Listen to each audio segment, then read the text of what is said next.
ఒక నిరుపేద cement bricks చేసుకుంటాడు. అందరినీ ఖాళీ చేశారు. ఆ యాకూబు తన భార్య, తన కొడుకు, తనొక్కడు చాలా ఎత్తు ప్రదేశంలో ఉన్నాడు. ఇందాక నేను చెప్పినట్టు కనీ విని ఎరగని ఫ్లడ్ వచ్చింది, 1,60,000 అన్నాను. దీంతో అతను ఆ పూరింటిలో నివసిస్తూ ఫ్లడ్ వచ్చేసరికి పైకి ఎక్కాడు. మార్నింగ్ నుంచి నేను ఒక 25-30 టైమ్స్ అతనితో పర్సనల్ గా ఫోన్ లో మాట్లాడుతూ ధైర్యం చెప్పుకుంటూ వచ్చాను.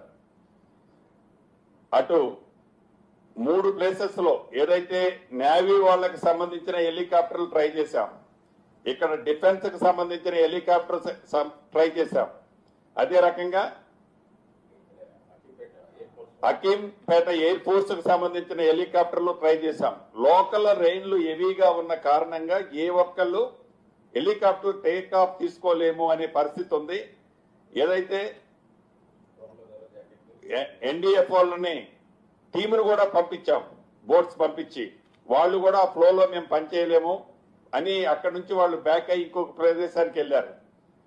అయితే అక్కడ ఒక డోన్ ఒకటి పక్కన మోతేలో ఉంటే అది 20 kgs వే చేసే డోన్ అని చెప్తే ఆ డోన్ తెప్పించి లైఫ్ జాకెట్స్ ఆ డోన్ ద్వారా ఒక థ్రెడ్, ఒక 20 మీటర్స్ రోప్ ని ఏదైతే లైఫ్ జాకెట్స్ ని పంపించాం, అవి కూడా వేసుకున్నారు. వేసుకున్న తర్వాత కూడా నేను వీడియో కాన్ఫరెన్స్ జరిగే ముందు కూడా వాళ్ళతో మాట్లాడాను ధైర్యంగా.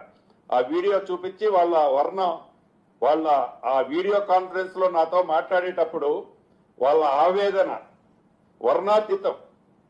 అంటే చావు చనిపోబోతున్నాను అనేది ఆ తల్లి నాతో మాట్లాడి ఆ ఘోష ఇప్పుడు నాకు కనిపిస్తుంది. ఇప్పుడే ఆ గోడ కూలిపోయిందట 2 minutes ముందు. చాలా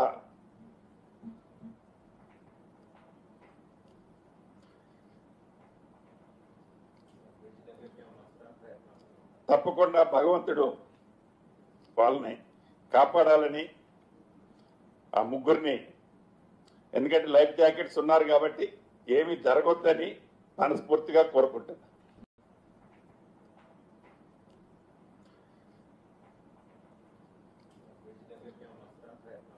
తప్పకుండా భగవంతుడు వాళ్ళని కాపాడాలని ఆ ముగ్గురిని, ఎందుకంటే లైఫ్ జాకెట్స్ ఉన్నారు కాబట్టి ఏమీ జరగొద్దని మనస్ఫూర్తిగా కోరుకుంటున్నాను.